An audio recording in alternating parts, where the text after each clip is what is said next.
Okay, we're back in the saddle.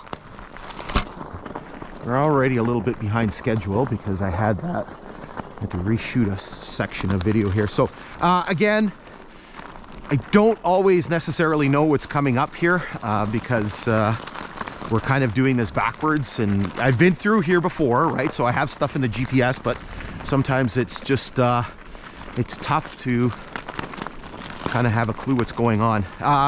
Kind of interesting geography in this area. Again, we're in the river valley here of the Blackwater, which we will be coming on alongside again.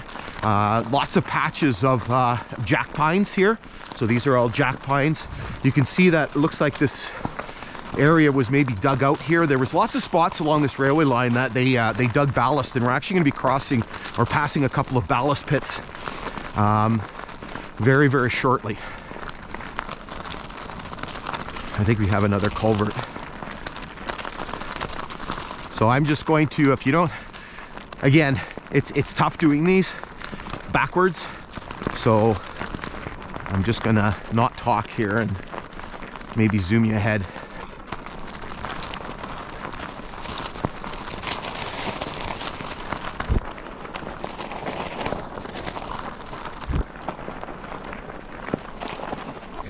So here's a culvert here. It looks like this spot's been repaired. Is there a marker?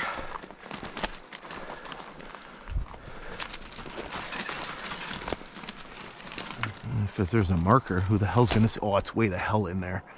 I'm not even gonna bother going to. It's like right in the middle of those cedars. That's a big no thank you.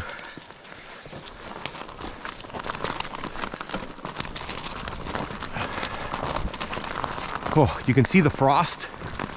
So I don't know what the situation was around here, but again, hasn't been overly cold. I'm sure they haven't had too many frosts here. So here, another cutting section. Here, another section with all of these jack pines. You can see there's a little bit of a rock cut here. Not particularly big. Kind of neat how you got the rock cut on the one side and you got like a cut on the other. Again, just this river valley geography here. Oh, my fingers are frozen. Bad circulation in my finger from my younger years working in a grocery store meat department. So I feel it right away in my fingertips when she's cold.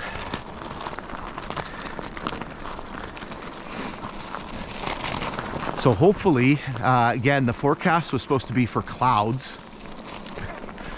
Hopefully the sun stays low on the horizon here, so, and kind of gets blotted out by some clouds over there, so that helps us out.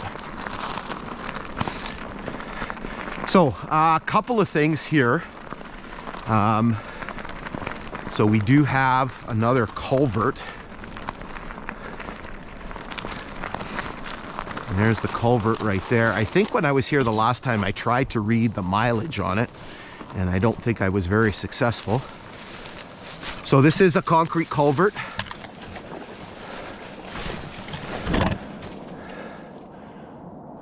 Can't read the bottom part. You can read 72 and 72.62 maybe. Okay, so there's the culvert down there. So we're going to drop down and take a look at it. Again, I don't know if I'm going to shoot new footage or if we're just going to rehash the 2021 one. Okay, so we've made our way down to the south side of the grade, and you can see the culvert here. So it is a little bit smaller diameter culvert. It's probably about a 3-foot diameter culvert. There is some water in there. It's not much. It's more like a ditch.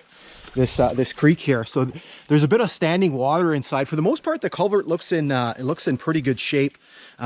Seems like it's missing. Either they put this backwards, because normally the flange end is on this side, is usually kind of on the south side, but because the direction of flow is that way, so maybe it's on the other side. But we're gonna hop the grade and go take a look. Okay, so we're down here on the north side. We're probably about 10 feet down from the grade, and so you can see the culvert from this side. Again, I don't know what they did here. We're missing a flange here somewhere on one side or the other.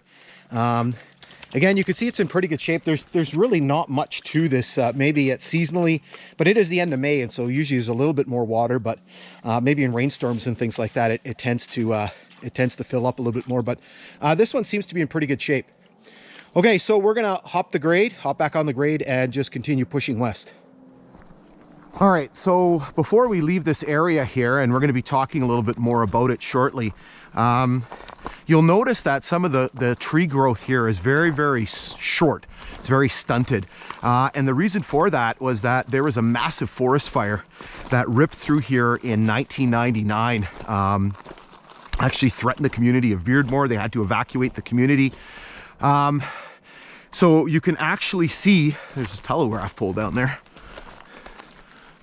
No, that's not. So you can actually see some old burnt trees here. So this forest fire burned, hold on, I put it in my phone, make sure because the last time I was here I screwed it up. 54,540 hectares, which is 545 square kilometers. So it burned a lot. You can see some of these burnt trees here.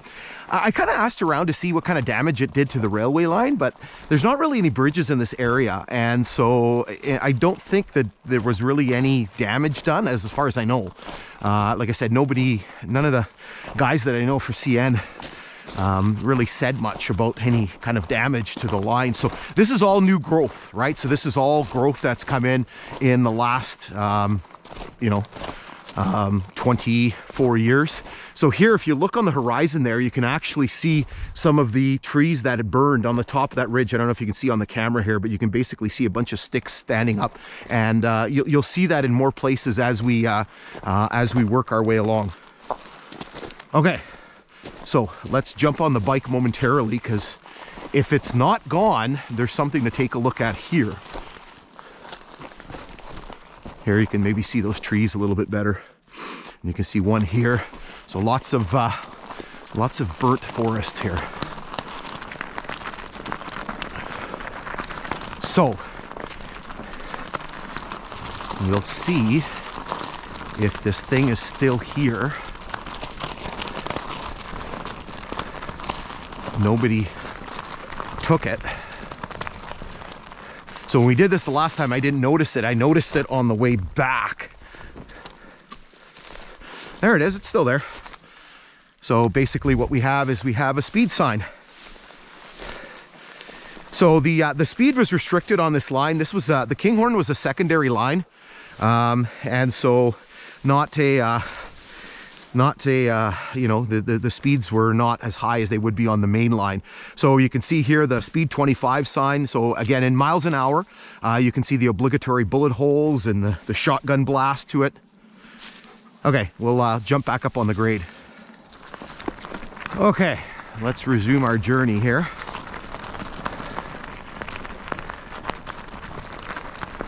Again, just having a look if we see anything of interest.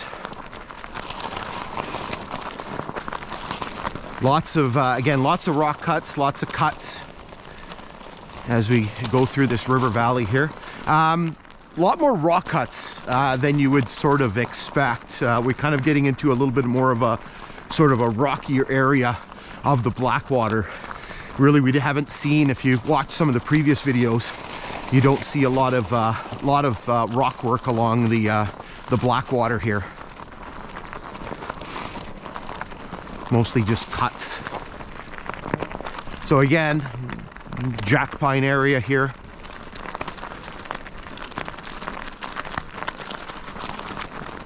I got to keep an eye on my GPS here to make sure that I don't miss anything that I'm supposed to. Almost looks like, so I think I mentioned this one, almost looks like a road kind of came through here at some point. Again, lots of logging along the Blackwater here. So again, basically what they did, and this is actually going to tie in with something we're going to talk about a little bit later on.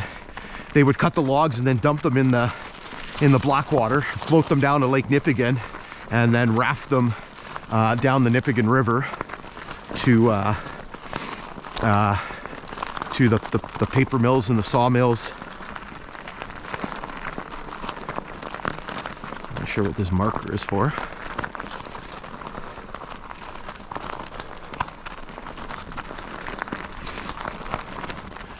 So culvert here. I think you can read the mileage on this because I think last night I rewatched some of the videos that I shot the last time. So 72 point, I think that was 72.95. And so we know that the milepost 73 marker is just right up here. Just scanning if we see a telegraph pole or something. I think there's one right there. You can see the bottom part of one.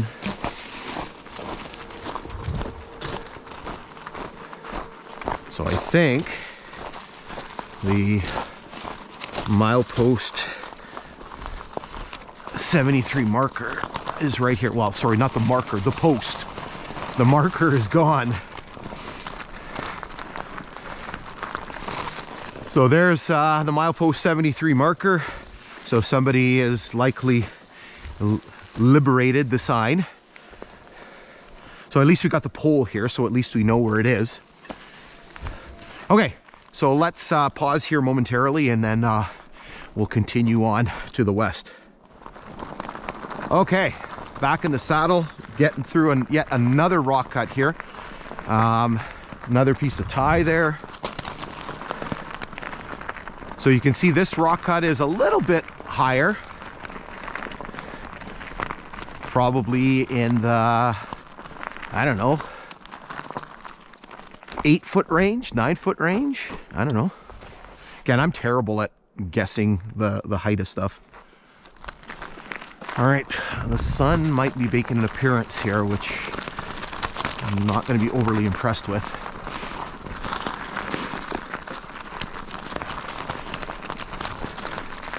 Okay, let's zip you ahead really quick here, just up there, because we have yet another stop.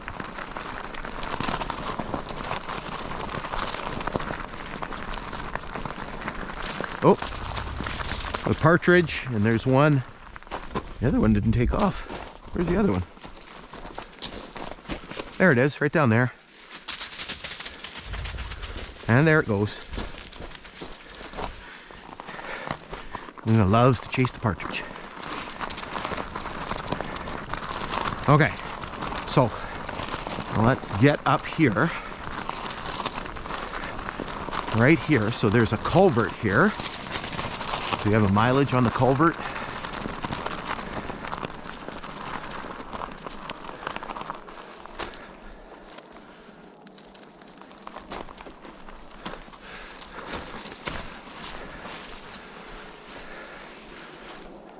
$73.07.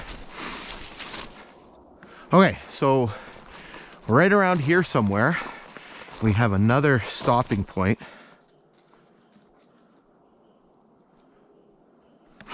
And there's a couple right in this spot here. Where's my piece of paper?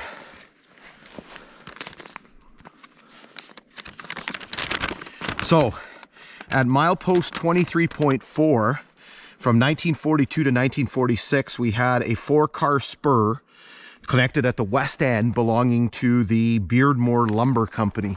So maybe right here, because there's something right there, right beside the grade here. Any indentations from ties here? Maybe, because this definitely looks like a spur here.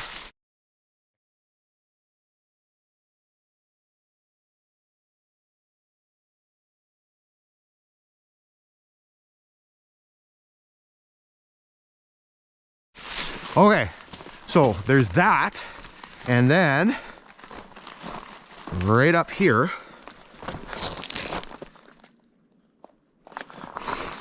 let's get up here, there was another thing. So another 1/10 of a mile away. Man, it's cold riding without my gloves on. Oh. You see the base of a telegraph pole there.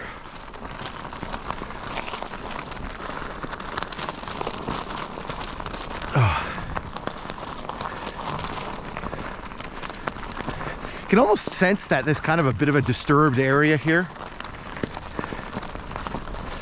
like there was stuff that was kind of going on here. So again, nice one of these little jack pine groves here.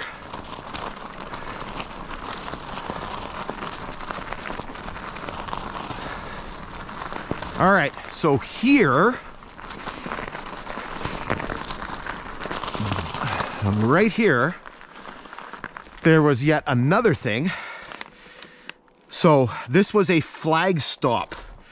And so no siding, but basically there was a train that stopped here. And this is known, so from 1937, this was the Buffalo Beardmore mine. And then from 1938 to 1939, this was known as West Beardmore. And then from 1940 to 1946, this was known as Mount Regis. So again, no spur, but basically a series of flag stops. So what I'm going to do right now is I'm going to flash you up all of those timetables, and so you can see all of those places that you know, were listed as a flag stop here.